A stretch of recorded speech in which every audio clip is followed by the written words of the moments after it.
Today we're going to have a look at our 3 purpose plays, and these are to establish your leadership between you and your horse. Your basic skills would have established some basic communication, and hopefully they come along well for you. Today we're going to have a look at asking our horse to do a few things and combining those basic skills that you've learnt to establish some leadership between you and your horse. Now what we need to do is be able to ask them to do things and have them to be happy about it. So what we've really got to look at as we do this is our release. We're going to have a look at that as we go through, because how we apply our release in our yields and in our purpose plays here is going to really affect the relationship between the horse and you. So we're going to have a look at that now. Now these are called purpose plays because they're yields that have a purpose, and the purpose is leadership. First purpose play we're going to do is going to be our circle. Okay, now this is a short range circle to start off with, and it's not heaps and heaps of circles, it's just walking around in a circle to make sure your horse can go forward and have a little bit of lateral flex in their body. This is real important for our safety. If they can't bend and they're not soft and supple laterally, then they're not going to be safe to ride. So we've got to check this out before we hop on. Now for some of your horses, if they're older horses or horses that have done a bit of competition before, then they can be a little bit stiff, a little bit rusty we call it, and you'll need to go easy on them. Try not to use too many phases, and keep them nice and soft and calm, and as they practice this more they'll get softer and softer. Okay, so here we're going to, I'll just show you my phases first up. Okay, body language and lead rope first. Okay, so we're going to point in the direction we want to go and lift our body language up. Okay, if the horse doesn't go forward in that, now you should have practiced this one in the driving forward in your basic skills, except this time we're going around in a bit of a circle. Okay, now if they come across a little bit too close to you as you're going around, which they tend to do sometimes, then you can use like your 4/4 yield here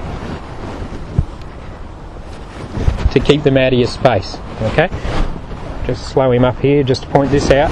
Try not to step across this way when you're walking forward, okay, because that's you being submissive to the horse. That's going to affect our leadership. That's going to bring him towards you more, and it's going to put their weight on their front end. Okay, so it's going to do 2 things. It's going to upset your leadership, and it's going to put their weight on the forehand. They're supposed to get their weight on their hind when you're riding them. That'll affect your impulsion. So all these little things are important. That's why as you're going through this, make sure to get your assignments in. Tick your homework cards, get your practice in, but also put your assignment in, get some feedback so coach can have a look at it. And sometimes they help you out with these small things, and it'll save you problems down the track. Okay, off we go. So if they don't go, you can just wave your stick a little bit and tap them on the hind if they need to, if you need to use your phases. Okay, all's going good. So just do a lap or 2. And here I'm going to stop him by yielding his hind quarter away. And this time we end up in front of him, not like in the basic skills where we yielded the hind, we stayed in line with the hind. This time we end up in front of him. And give him a rub on the head. Okay. Let's do this other way. Now when I send him off in this circle, it's real important you give good clear direction. Lift your body language up before you use your stick. Okay, so it needs to be done in phases. So here we go. Lead rope, body language, out he goes, out of my personal space and around me. I'll put this stick on his back just to make sure it's nice and close, and see if I can rub him as we're going along. Good. Relax. Bend down, hind quarter yield. If he doesn't yield it, then go out there and use your phases if you have to. It's in my space a bit, so I'm going to back him up before he gets his rub on the head. Okay? You don't want to yield the hind and have him come on top of you and give him a rub on the head, because you just taught him to come in your personal space. We'll try to avoid that one. Also, when you send your horse off for the departure, make sure that the front end goes away from you in the departure, so that's a good clear yield out of your personal space. And try not to walk backwards yourself. It seems to be that we're a little bit polite sometimes, and rather than asking the horse to get out of our personal space, we go like this in our departure. And what that'll do, it'll give you give your horse conflicting cues, because it'll be like, get out of my way, I'll come into me. So it's like two things at once. It can be confusing for some horses. Okay, so we lift your body language up, give clear direction. His front end's got to go out of your space. As he's walking around you, or her, make sure your legs go forward. Okay, just got to walk forward in a little circle. It seems sometimes when we're going around that as you're going around you'll sort of step backward like this. Some people do. And what that'll eventually do is draw that horse's front end on top of you. Again, it gives you that leadership trouble, and the hindquarter, the weight goes on the forequarter instead of the hindquarter. Okay. Some horses are real picky on it, even if it's just one leg going backwards. I'll show you what I mean. Like this. They'll still come in on top of you. Once you get this going real good, you should be able to do this at a trot. So here I'm going to send him off, a bit more body life, up into a trot. I'll bring him down to a stop. Get that hind around there, protect your personal space so he doesn't come on top of you in the stop. Good job.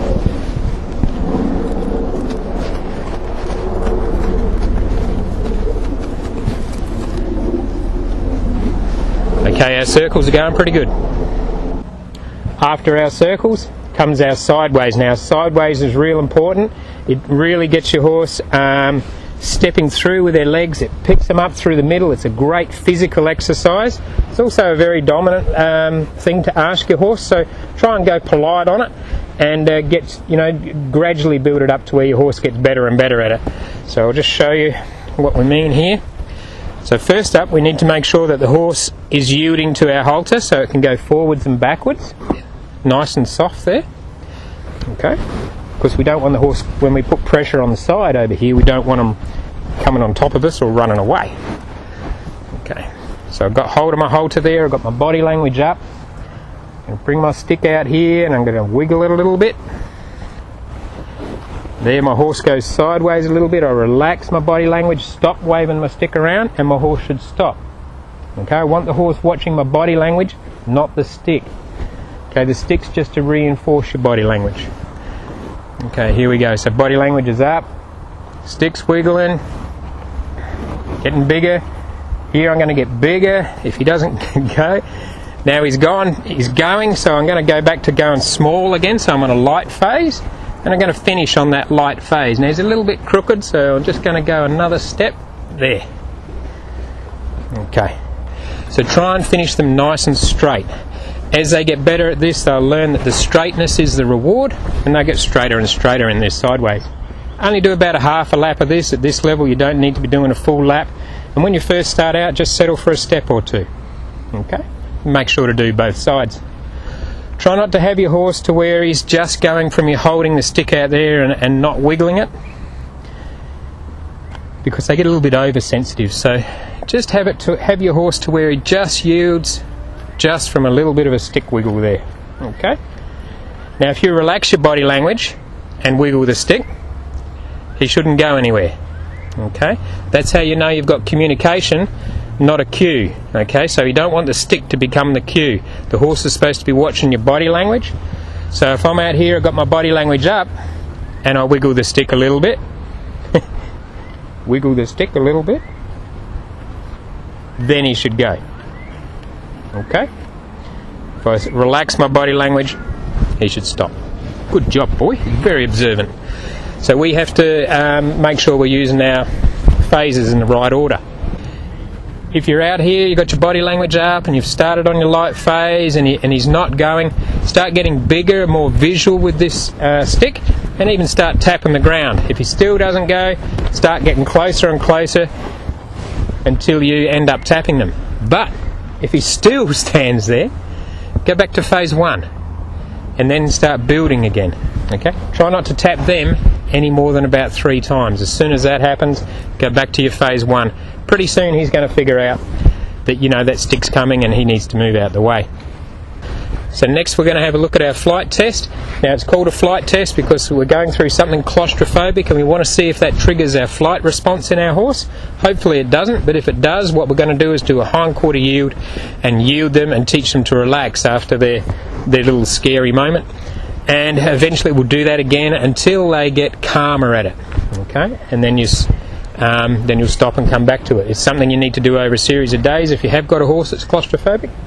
Also, it's to see if it triggers the fight response in your horse. Now, a fight response would be something like when the horse pushes in your personal space rather than go over the jump. Okay, if that happens, try and protect your personal space. Try not to walk backwards, and maybe make the flight test a little bit more achievable for your horse, and gradually build up to where you can do it. Okay, so we're going to go over to these barrels here and this is going to be our flight test.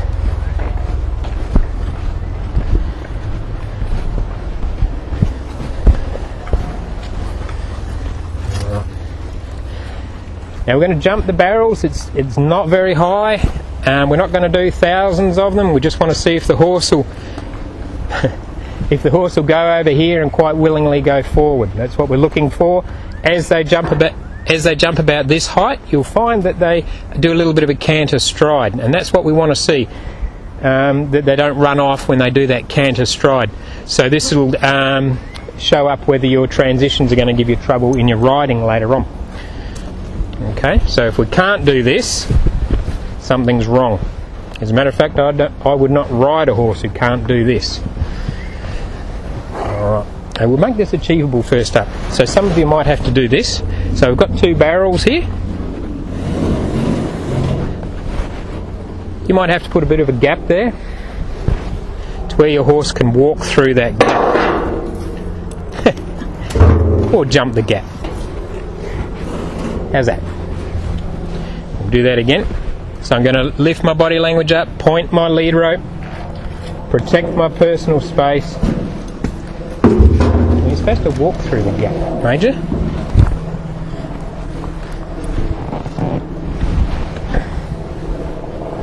Go slow. Just walking through. There you go. No, don't jump. Good. Alright. So get them to where they can walk through that confidently. And then what you'll find, if you can build them up to a trot through the same gap, they'll jump it. They'll jump the gap. That may take a bit of practice. Sometimes you might have to start off on a rail. That's what we're after. So make it achievable and get them to where they can jump these barrels. Okay, back up a bit, buddy. Alright, there's my direction. Over the barrels, hindquarter yield. Good. Give him a hindquarter yield and then rub on the head, okay? So give him a bit of a rest. If that was hard for your horse to do and it took a while, make sure you stay here for a long time. Give him a good reward.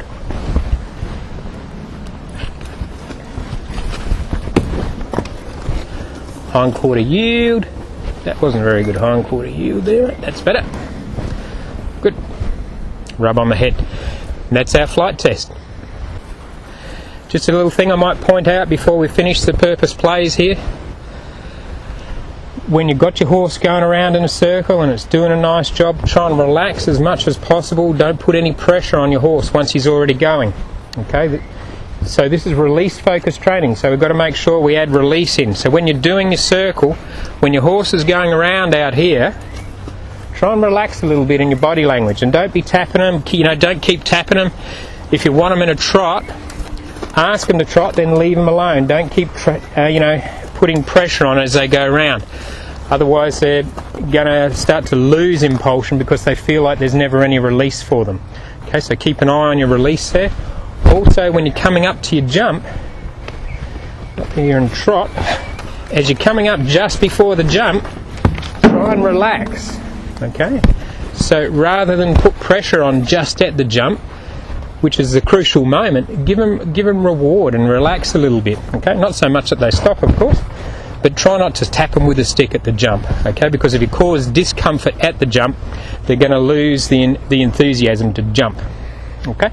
If your horse gets up to the jump and he stops, then turn him round and get a run up and go back the other way and go a little bit quicker next time and see if you can get him over again.